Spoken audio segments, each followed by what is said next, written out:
right fucking pain in the ass. Test one. When I think about it. Right. You just look like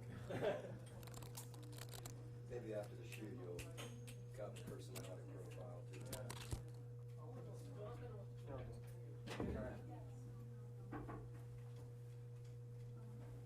So there's Pete Farndon, Mark Chambers, Chrissy, and Jimmy Scott. Jimmy Scott.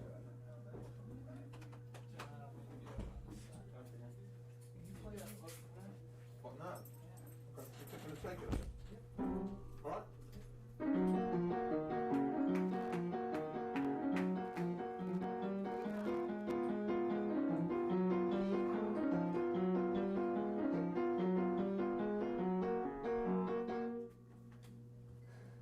That's it? Shit. Instant entertainment, they call it. Yeah. Really easy to believe, or easy to believe. Actually, I know another one.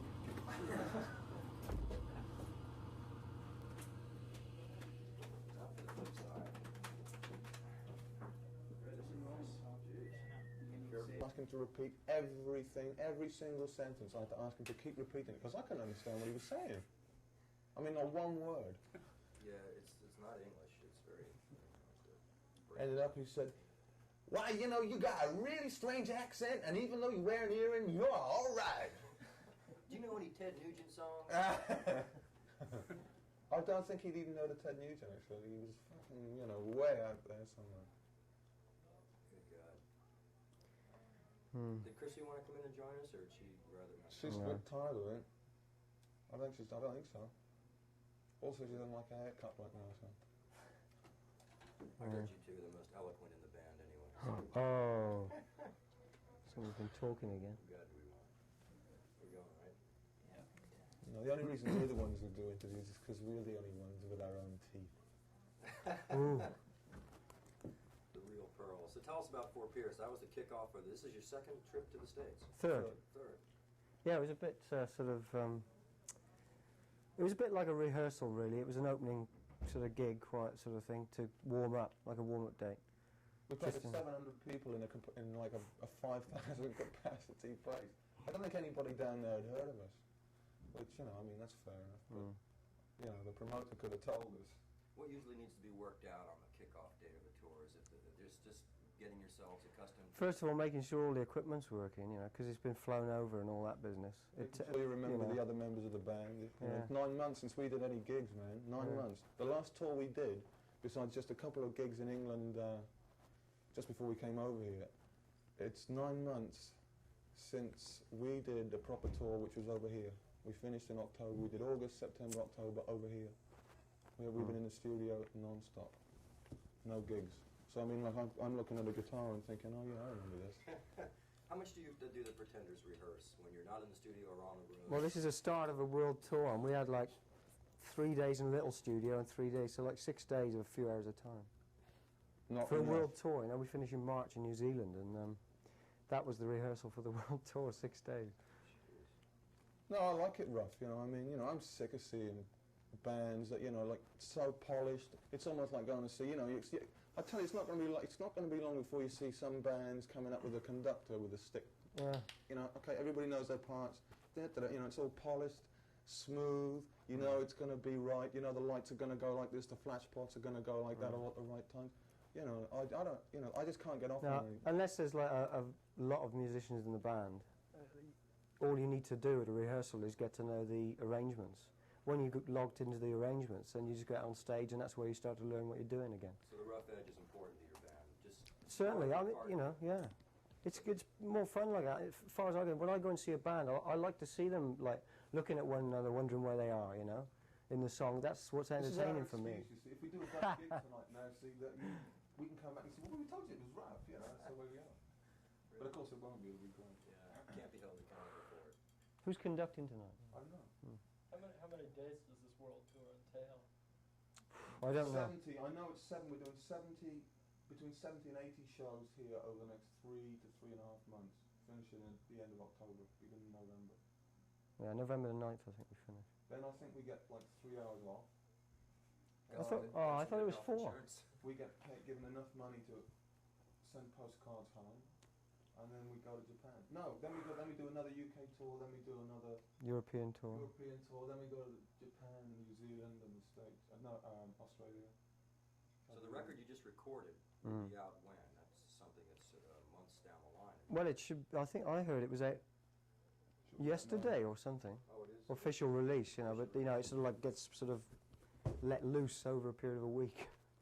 So exactly where it is now. The album? Just Pretenders 2. Pretenders 2. We couldn't. Brilliant we couldn't title. think of a title. Who wrote Adulteress? Chrissy. It's Chrissy's song. Yeah. Is she I can't imagine where she got the idea from. Tell us a little bit about that, Pete. I don't know. Really. I don't know. I can't imagine. No specifics for us. Not at all. It's a good song though. It's a meaty thing you can lay into pretty well. That's the opening. No, is it? Second number. Oh yeah. Yeah, remember, Pete? Does That's right. everybody in the band contribute ideas for songs? Yeah. Yeah. That's it. You know, the initial idea comes from Chrissy. Actually, Which, like this is the second album, right? And this album really does sound like the band, much more so than the first album does. Because you know, we had time to work it out a little bit. The first album is just like a collection of Chris's songs, with you know these three guys. I don't know what Jimmy is, but these three guys playing on like that record. Whereas this new album, it's got a whole sound, a real sound. I know the answer to this question, but just backtrack a little bit with me briefly. How did a bunch of hard-working English blokes get to play with an American girl named Chrissy Hine? How did vice versa? It was just bad luck, really, wasn't it? That's right. I met Chrissy. I met Chrissy in a pub in London, a bar. I was introduced to her by an old school friend. He played drums. He asked me if I wanted to come down and blow, and I said yeah. So I just come back from playing with another band in Southeast Asia and Australia and other places. So I was looking for a gig, and we just got it together. I knew Martin. I knew Jimmy. We were all from the same town in England. Place called Hereford. So you knew right from the start it was going to work, or did it take? Yeah, I knew that Chrissy was going to work. I knew because I could tell as soon as I heard her sing and play guitar. What is it about the way she sings that you think the fans react to the most? It's an undefined sexuality. Well, first of all, she's got a bloody good voice, you know. There are a lot of girl around. singers around at the moment, but you know, some of them don't quite cut it with me, you know. But she's got a great voice. I mean, I heard the demos before I was in the band. I met Pete and Jimmy, and met sort of Chrissy, and I wasn't even in the band then. They already had a drummer, but he was doing other things, and so that I didn't know. But they were looking for somebody else really, and we sort of got together, and they asked me to join the band. That was the first thing that struck me when I heard some of the demo tapes they'd already done, and they'd already recorded "Stop Your Sobbing" as well before I joined the band. And that was with Nick Lowe. Yeah. Produced by Nick Lowe, yeah. So I didn't play on that. You You know. work with. So that was the first thing that hit me, obviously, the voice. But I knew everybody, you know, Jimmy and Pete, so it was just good fun to play. It always is with people you know, more so than... Chrissy's unique, not only because she's got a great voice, she can play guitar and she can be pretty sassy, and it's got that tough, kid for rent image. If that's what people want to think, then that's what image is all about. But as far as I'm concerned, her biggest ace, if you like, is the fact that when she writes a song, she means that song. She means what she writes. When she sings it, she's singing about, It's her. right, it's personal. Yeah, she ain't singing, she's not singing, so many songs don't mean anything. You can Not that tell they're this all guy or this girl is just, like a mouth's going like this and words are coming out, big deal. It don't mean anything. But when she writes a song, she means it. Yeah, that brings Whatever to that's Pat worth. Benatar, like, you're talking about all sheen and no substance, and like Pat and Chrissy could be the flip side of the same coin. Visually, and they both have good voices, but you seem, with the Pretenders, to have so much more realism in what you're singing about, where Pat is so coquettish. The fans can sense that too. I think is what you're saying. That they can sense someone who's singing from the street, and someone that's just. Sometimes I wonder, when I sort of check the bands out that are, when I switch on FM radio, and I'm not slagging any bands off because I don't like it. I don't like slagging other bands off. Everybody, good luck to them. But personally, it's. I haven't heard Pat Benatar's new album, I haven't heard any of her albums. What musicians do you admire? Pete and then Martin, you can answer the same question. When you listen to a record, what do you usually go for first? Or I like Iggy Pop. Iggy Pop? Yeah, but not because he writes good songs and he means them. Like just we were talking about. But He's great live too. I mean, he is something else live. He's always been. He's so over the top. Mm. He's only 5'1". Yeah, isn't that a great song? I'm only 5'1". Pain in my heart. What about you, Mark? What do you like? I like bands that have got like, good songs. I mean, that's the essence of a good band, of a great band, is to have really good songs. And that's the most difficult thing to get. You're always searching for like better songs, you know. There's loads of bands. I've liked, you know, the Beach Boys since they got together, you know. And new bands. Actually, the Specials had a great record out in England. I don't know if it's been out over here, called Ghost Town. I thought it was a great single. Very You know. neglected act over the Specials. Yeah. Do they do anything over here at all? Oh man, there's a million bands in England right now, like clawing away. The competition is Yeah. incredible because there's just so many new bands, but they can't. I mean, to break over here, you know, I it's. mean, just as an indication, you mentioned the Specials. I was almost fired on. You know, I had a radio job for playing the Specials. Okay, because God. it just doesn't fit into what American radio thinks. Yeah, I can imagine. Yeah. It's a hybrid of so many forms of music and so well executed, but they just Mm. are not playing that at this time. Mm. Right. Mm. So yeah, there's so many things I wanted to. I want to ask about. Get that sprinkler going, Yeah, is it? Good point. let's hope it's just smoke, but we can certainly afford to move it. Is that? I don't know how they Yeah, it's from heat. operate. It is from heat. They're Yeah. heat operated, aren't they? That Made for would some be great And those music. 1,000-watt lights are hot as hell. That's what I thought. I mean, honestly, We're talking away, all of a sudden everything starts going mad. That would be good. Very Video. interesting. Yeah. Yeah, y'all did some live footage. First of all, did you shoot it as film or video? You know, video. it was video. Yeah, what was that? Where? Well, Which- they said you have something that's been done. Dave was telling us that there's something. Oh, yeah, we That's yeah. talking about stuff at the Hammersmith Palais last year. Yeah. Yeah, that That's was aired on British TV once. I don't know if that. No, that was film. It was film. Yeah, I think it was, It was yeah. the BBC. And they're still shooting all film. Mm. I think so, Oh yeah. well, actually, you know, it's a half an hour. Yeah. But we have done a lot of video as well. I mean, like everybody's doing video. That's something else I don't like that's going on right now. So many bands, you know. I mean, like it's so easy, or it makes it a lot easier because of the tricks you can do with videos and visuals to sell a band. Mm. Now, you know, like as soon as you make a record, you make a video.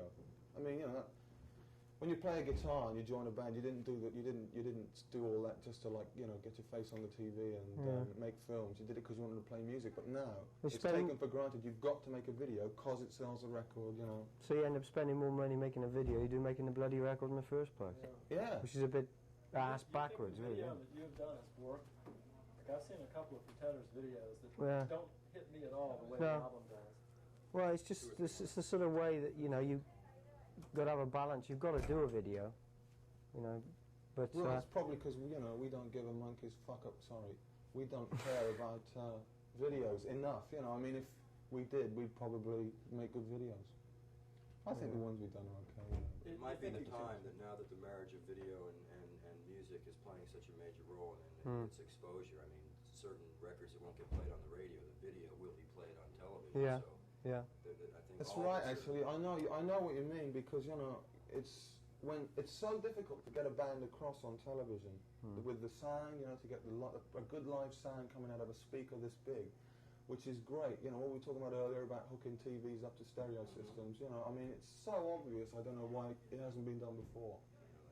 Just an output on the TV. There hasn't been the demand. Now that all these kids that are listening to rock and roll, they've been born and bred on electronic media. They want to see the image, not just hear it. Yeah. They But want I think what you said is right because you don't know how to make video or film. That's not what you learn to do. And all of a sudden they're saying as a part of your job, you got to do this. Yeah. And you say, well, you're right. You go out and do it.